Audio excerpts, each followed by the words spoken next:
The lights inside Lakewood Church burned hot against the polished stage, flooding the air with a glow more like a studio than a sanctuary.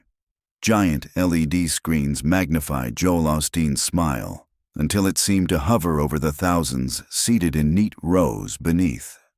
Cameras tracked his every move, swinging slowly across the audience, while the band behind him lingered in soft chords that blurred into silence. Osteen's cadence was flawless as always, a blend of warmth and certainty. He gestured with open palms, his voice pitched perfectly for broadcast. Every syllable slid across the room like oil on glass, smooth, reassuring. People nodded in rhythm, a sea of agreement swaying with his words. Then, without warning, a figure in the front row stood. The cameras caught it immediately, instinctively zooming to the disturbance the way predators find motion. A ripple moved through the audience. Heads turned, conversations died. It was the kind of silence that doesn't request attention but demands it. A cough rang from the upper deck. Someone sucked in air too sharply, the sound carrying like a snapped twig in the woods. Chuck Norris. He wasn't in a tailored suit or under his own spotlight. No stage, no entrance music. Just jeans, a dark shirt, boots that looked worn from use. His hair silvered, face lined, but posture steady, shoulders squared. There was no performance in how he stood, just decision. The silence thickened as people realized who it was. 1,000 phones rose at once, their tiny red lights blinking like scattered stars. The director in the booth didn't have to say anything. Every broadcast feed locked onto him. Osteen's smile didn't falter, not yet. He tilted his head slightly, practiced charm ready to absorb the moment.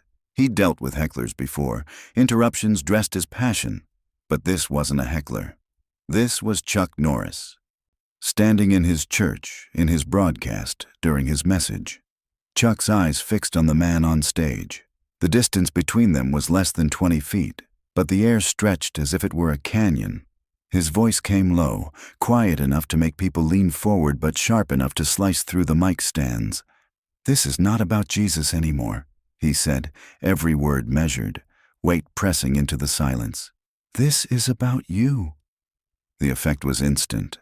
The room inhaled and didn't release. Osteen's practiced grin flickered at the edges, a twitch so small only the cameras would magnify it into evidence.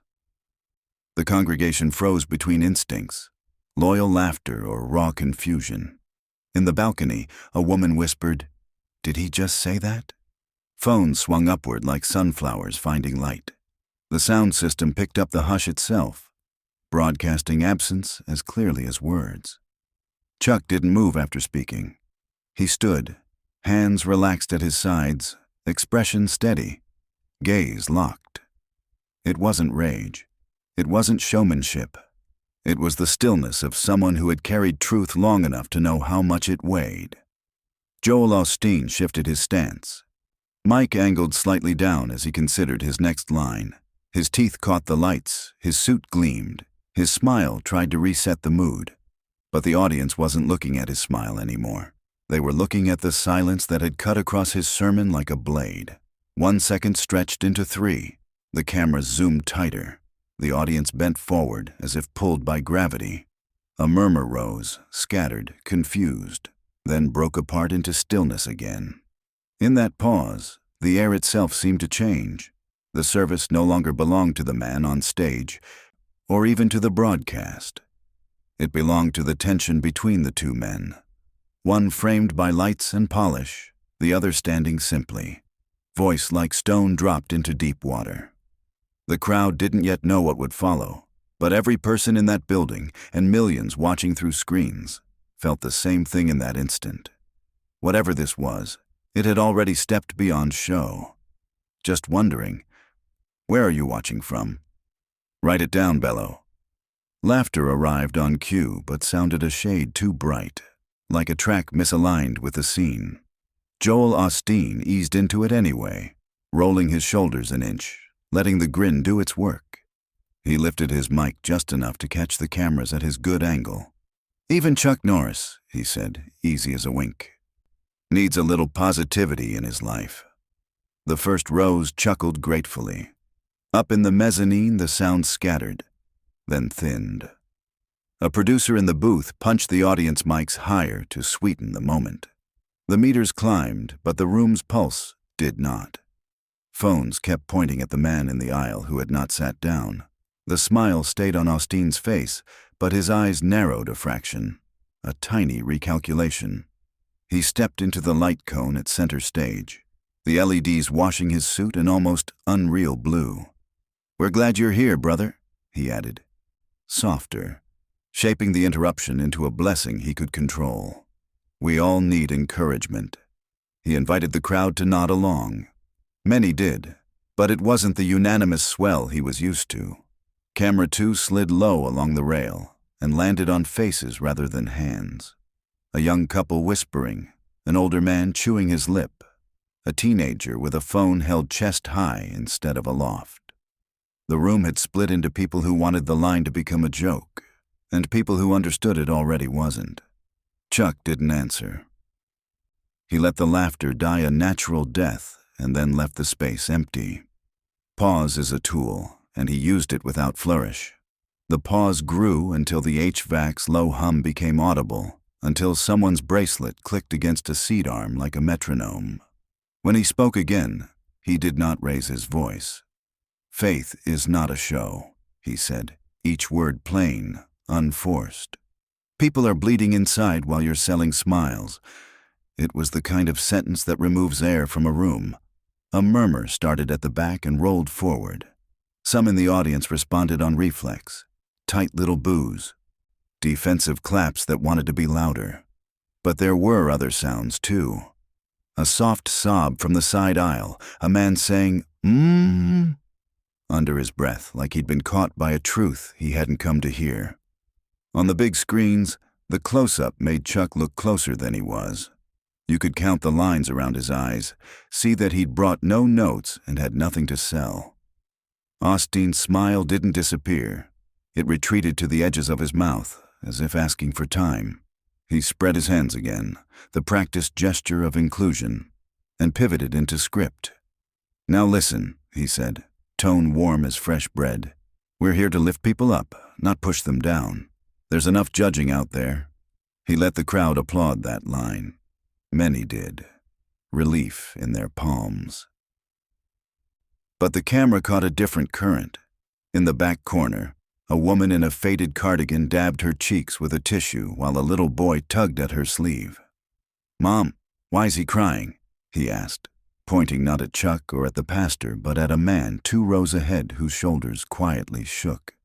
The mother shushed him and then, unable to answer, kissed his hair. A security usher, uncertain whether this was a disturbance or a liturgy, hovered at the end of the row and then backed away. The musicians on the platform kept their hands off the keys. Anything you played under this would sound dishonest. Osteen shifted to momentum. "Hope changes lives," he said, and the big screens flashed the verse planned for this part of the message. "We speak life. Words are not life," Chuck said. "Not harsh, just even. The truth is." That landed differently, not as an insult, but as a refutation. The room's emotional map redrew itself. People who had come to be affirmed found themselves listening like witnesses. A small knot near the front tried to clap the moment into compliance. Another group, mid-bowl, murmured, "Let him speak," a phrase that spread in fragments, row to row, pocket to pocket, until it became a low chant you could mistake for air conditioning if you weren't paying attention. The tech director wasn't fooled. She cut from the verse slide to a 2-shot wide enough to include both men, then held it. Osteen pushed back a step, then reclaimed his ground with a preacher's rhythm. "My mission," he said, voice up a register, "is to give people hope, to tell them their best days are ahead. God is not in the business of fear." He opened his arms, inviting a cheer. He got one, but it warred with the hush pouring in from the mezzanine. Chuck took a step down the aisle, not aggressive, just closing the distance that television loves. He stopped at the edge of the stage, Far enough not to invade it, close enough for the hanging mics to drink every syllable. He didn't climb. He didn't ask permission. He looked up, and the angle made him look younger and older at once. Jesus never promised comfort, he said, calm as water. He promised the cross. The words were not theatrical. They hung in the light like dust, visible because of how bright the room had become. The audience reacted in layers. Some clapped because they recognized the line. Some booed because they feared what would follow. Some covered their mouths because something true had arrived uninvited. The band leader stared at his hands, seeing that to play now would be to lie. On the main screen, a camera found a face in the third row. A man with a hospital bracelet on his wrist. A bald woman beside him with a scarf tight over her scalp. They didn't cheer. They didn't boo. They sat very still, as if a test result were being read out by a stranger. Osteen felt the ground tilt and went to volume. "We are not here to burden people," he said, voice bright as the lights. "We are here to free them." He spread his arms again, and for the first time, it looked like a shield. "Free them with what?" came a voice from somewhere in the shadows. Not Chuck's, someone else's, thin and tremulous. That question didn't get amplified, but it still reached ears. Security appeared at the edges of the frame and then disappeared again, unwilling to be the story. The director in the booth whispered, "Hold," and every camera obeyed. The sanctuary, built to seat tens of thousands, felt suddenly intimate, like a family living room where somebody has said the one thing no one wished to say. Osteen tried humor once more, gentler this time, almost pleading with it to behave. "Brother, I think we're on the same team," he said, the smile returning as a negotiation. Chuck shook his head once. Not a no to the man. A no to the framing. "Teams aren't the point." The murmur swelled. From the back, clear and unafraid now. "Let him speak."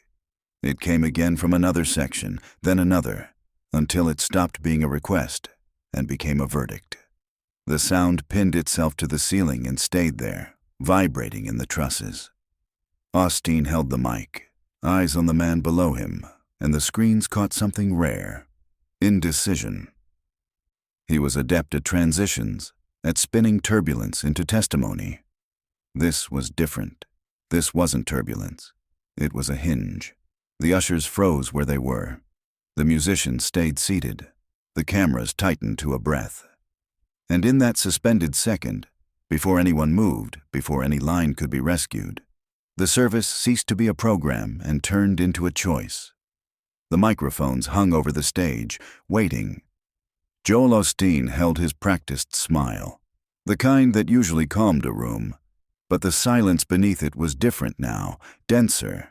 He lifted his mic, his voice filling the hall with careful authority. "My mission," he said, louder than before, "is to give people hope, to remind them their best days are ahead. We are not here to frighten anyone." Applause came in scattered bursts. It didn't sweep the room the way it usually did. Half clapped, eager to support their pastor.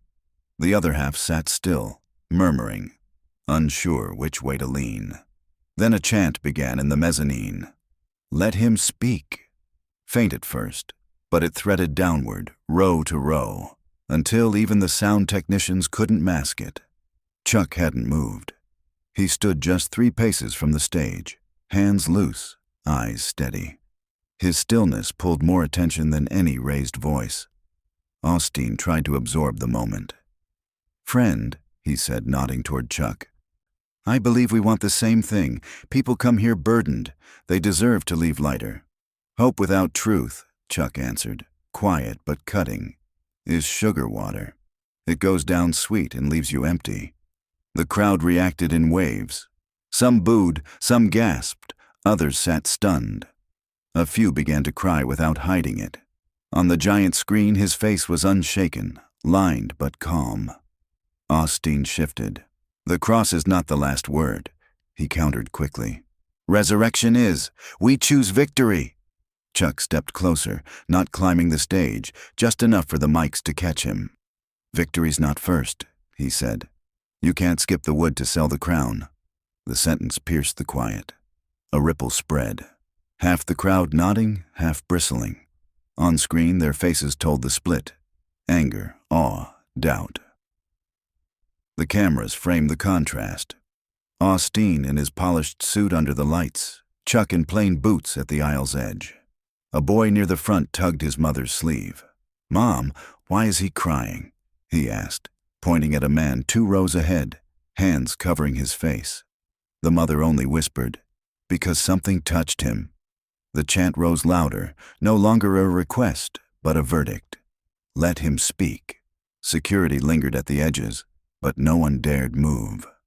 The ushers froze. The band sat motionless, hands off their instruments. To play now would feel false. Osteen's voice thinned. "We love you," he said, tone climbing toward prayer. "God's best is here." He lifted a hand, the usual cue for music. Nothing happened. The silence only deepened. Chuck's eyes swept the front rows, not searching allies, but confirming witnesses. Then he looked back at Osteen. "This isn't about me," he said calmly, "and it can't be about you." Osteen, for the first time, asked something real. "What is it about, then?" "The truth," Chuck said, "and whether it hurts you enough to change you." The words landed like a gavel. Faces across the hall shifted, some breaking, some hardening. The cameras found them all. The patient with a hospital bracelet, the young woman whispering, "Please," the deacon biting his lip in silence. The chant surged again. "Let him speak." Osteen looked toward the wings for guidance and found none.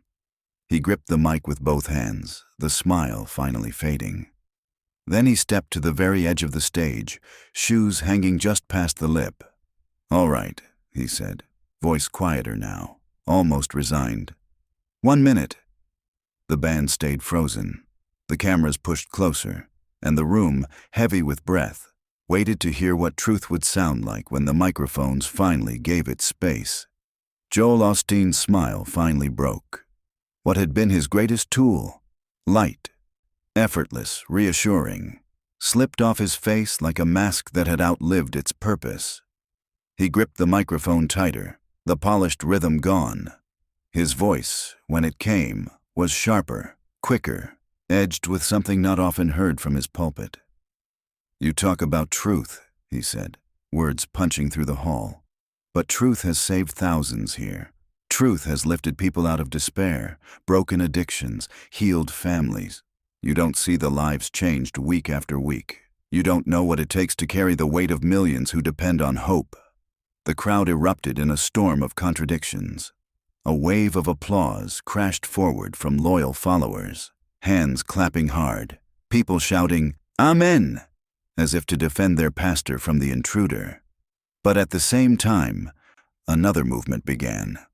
Whole rows of people stood, quietly, without spectacle, and began making their way to the aisles.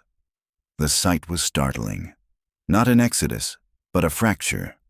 They didn't shout, they didn't protest. They just walked, coats gathered, children held by the hand, unable to sit in the collision of spectacle and confrontation. The arena buzzed with chaos. Some were still cheering, others shouting at Chuck to sit down, while another group sat frozen, faces blank, phones trembling in their hands. The production cameras tried to keep up, darting from Osteen's fierce expression to the steady figure at the edge of the stage. For the first time in years, Joel Osteen wasn't in complete control of his room. Chuck remained silent. He didn't counter with volume, didn't rush to fill the air. He let the pastor's anger hang, let the conflicting reactions wash across the hall. And then, deliberately, cuttingly, he waited. The pause stretched longer than it should have. In the heavy hush, a child's sob cracked the silence. The microphone above the crowd picked it up, small and piercing. Only then did Chuck speak. "When faith becomes business," he said evenly, "truth leaves the building." The words landed like glass breaking on stone. Not shouted, Not dramatized, just stated.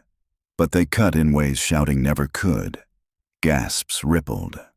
Somewhere in the middle rows, a man in a pressed suit, his tie still knotted perfectly, covered his face with both hands. He began to weep openly, shoulders trembling. A camera, searching for reaction, found him. His image filled the giant screens above the stage, a man who had clearly come expecting affirmation, undone instead by the raw sting of words. The atmosphere no longer resembled worship. It felt like judgment, not from the pulpit, not from Norris, but from the collective conscience of thousands sitting in the seats. The congregation had become jury, and the two men at the front, the pastor defending his ministry and the intruder calling it out, were on trial before them. Osteen tried to push back again, his tone climbing into urgency. He gestured wide, his voice hoarse with force. This ministry is not about money. It's about hope, about showing people God's goodness in their darkest nights. His hand shook as he pointed toward the upper decks, straining to reassert control. But even his loyal applause now sounded fractured. Some cheered desperately, voices cracking with loyalty. Others stayed still, staring with wet eyes or lowered heads. The sound no longer united. It divided. Chuck didn't move closer, didn't raise his tone. He let the room itself become the echo chamber of his point. Every tear, every uneasy shuffle, every phone held high became proof of the fracture. His silence carried more weight than any sermon. The cameras shifted again, cutting to faces across the room. An elderly woman clutching her Bible so tightly her knuckles blanched. A teenager whispering to a friend through tears. A man shaking his head slowly as if something he had suspected for years had just been confirmed in front of him. The service had lost its rhythm. There was no music, no easy transition, no laughter to reset the mood. The energy was raw, jagged, impossible to choreograph. The crowd was no longer an audience. It was a tribunal. And Osteen, sweating now under the lights, his voice cracking as he forced more words into the mic, seemed to sense it. His gestures were grand, but his presence had shrunk. The room wasn't following him anymore. Chuck, by contrast, stood like stone, his boots grounded on the carpet, his posture calm, his breathing even. He didn't fight for the spotlight. He simply waited, and in waiting, he owned it. The weight of the moment pressed down on every corner of the vast sanctuary. Even those who had cheered minutes earlier sat quieter now, as though realizing that something irreversible had already taken place. The fight was no longer about faith or hope or doctrine. It was about the spectacle of power meeting the stubbornness of truth, and the audience deciding, in real time, which one they would believe.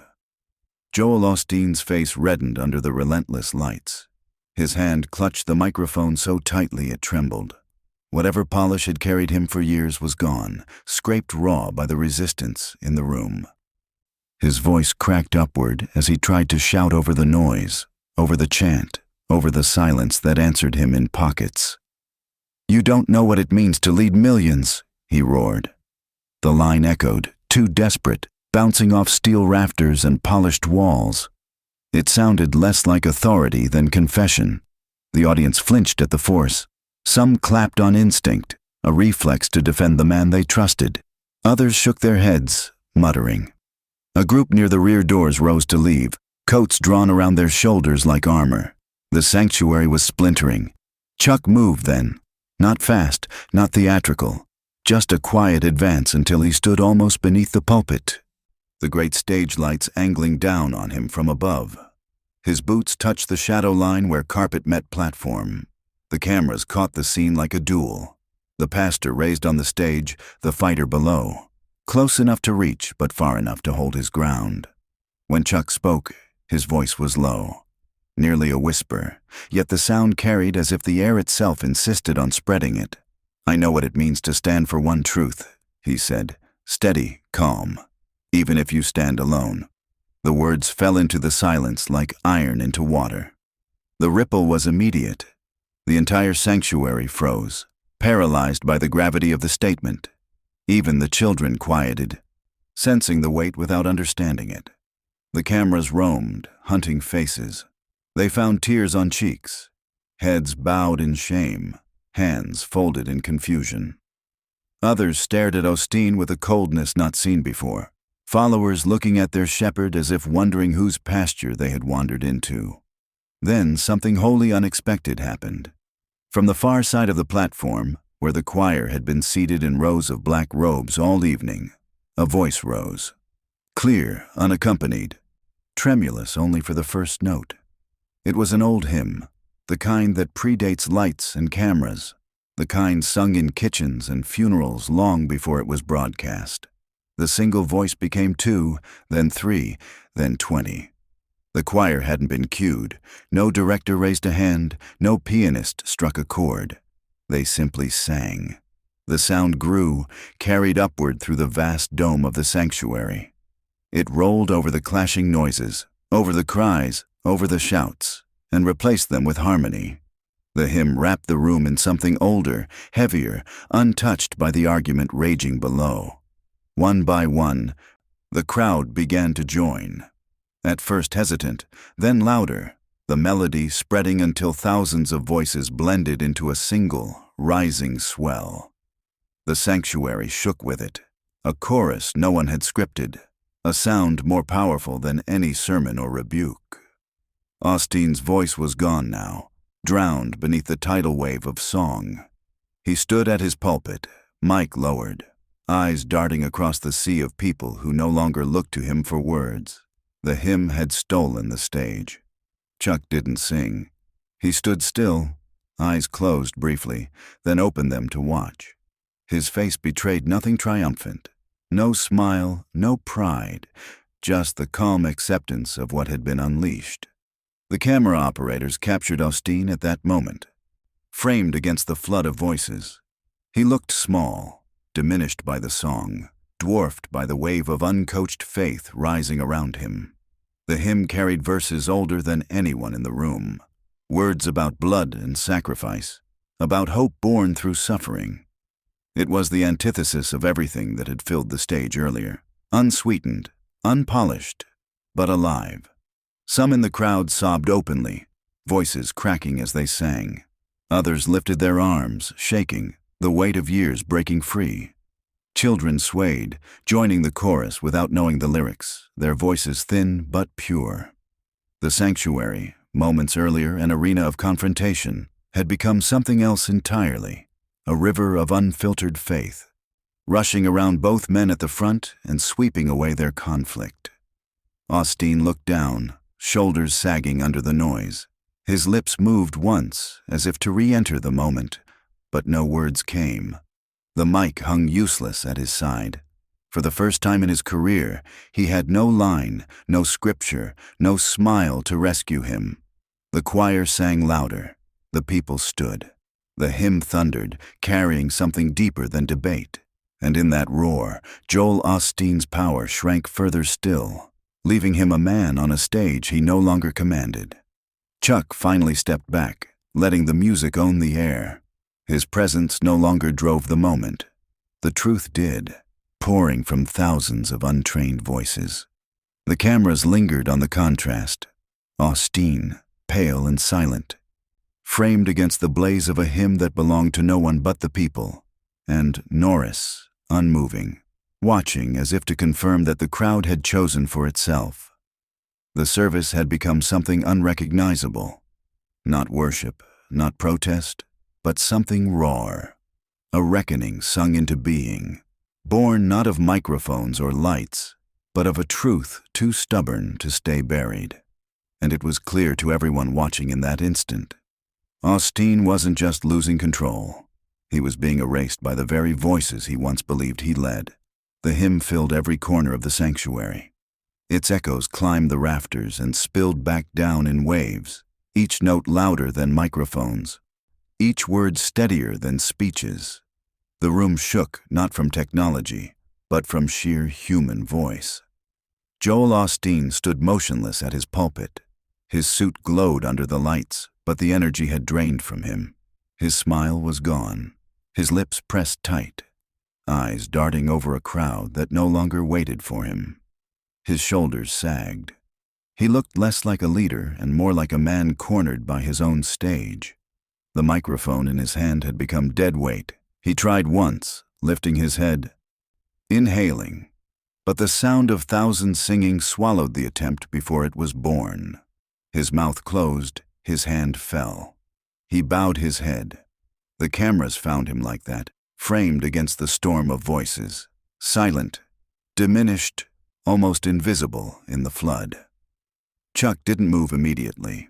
He stood near the stage, letting the hymn wash past him. When the first verse ended, he turned, stepped back to the front row, and sat in the same seat from which he had risen earlier. No grand gestures, no attempt to own the moment, just a quiet return, as if to remind everyone that the night wasn't about him either. The crowd carried the song into a second verse. Tears streaked faces across the hall. Strangers embraced without speaking. Old men who hadn't sung in years opened their mouths, voices breaking. Young people who had never heard the hymn before tried to follow the melody, awkwardly at first, then stronger. The sanctuary had become a living confession, raw and unpolished, but unified. On the giant screens, the director chose not to cut away. One feed stayed on Osteen, head lowered. Another on Chuck, seated calmly. A third swept across the people themselves, mothers holding children close, fathers clutching hands, teenagers swaying with eyes closed. The contrast was undeniable. The service no longer belonged to the man on stage or the legend in the aisle. It belonged to the congregation itself. Osteen still said nothing. The man who had built a ministry on endless words had run out of them. He stared at his notes, then at the Bible on the pulpit, then down at the floor. He gripped the wood, his knuckles pale, but no line came. No rescue, no script. The hymn surged toward its refrain, voices lifting higher, the sound shaking the building as though it were tearing at the beams. In the front rows, people wept openly, bodies shaking, arms raised. A child clapped to the rhythm, laughing through tears. The air felt different, lighter, unchained, almost unbearable in its honesty. Chuck remained seated, his face solemn. He hadn't triumphed. He hadn't toppled anyone. He had simply spoken, and the room had chosen what to do with it. That choice now thundered all around him. Finally, the song came to an end. The last note lingered, trembling in the rafters before it fell into silence. But it wasn't the silence of fear or tension. It was the silence after release, the silence of people emptied and refilled in the same moment. The camera panned across the stage one last time. Osteen still stood at his pulpit, hands at his sides, head bowed. He looked small under the blaze of the lights, a man alone in the place that once magnified him. Chuck sat quietly in his chair, eyes forward, his presence steady but unobtrusive. The crowd remained standing, some clapping softly now, others still crying, many just breathing as though for the first time in years. The director cut to a wide shot, the whole sanctuary on its feet. The pastor silent, the fighter seated, the people singing themselves into something larger than either of them. And the narrator's voice closed the moment. That night, it wasn't about Chuck Norris or Joel Osteen anymore. It was about a truth too heavy to ignore. The feed faded to black, but in living rooms, on phones, in whispered retellings afterward, the weight remained. Those who were there would say they had witnessed something historic. Those who watched would feel it too. Not a show, not a clash of egos, but a reckoning that left no one untouched.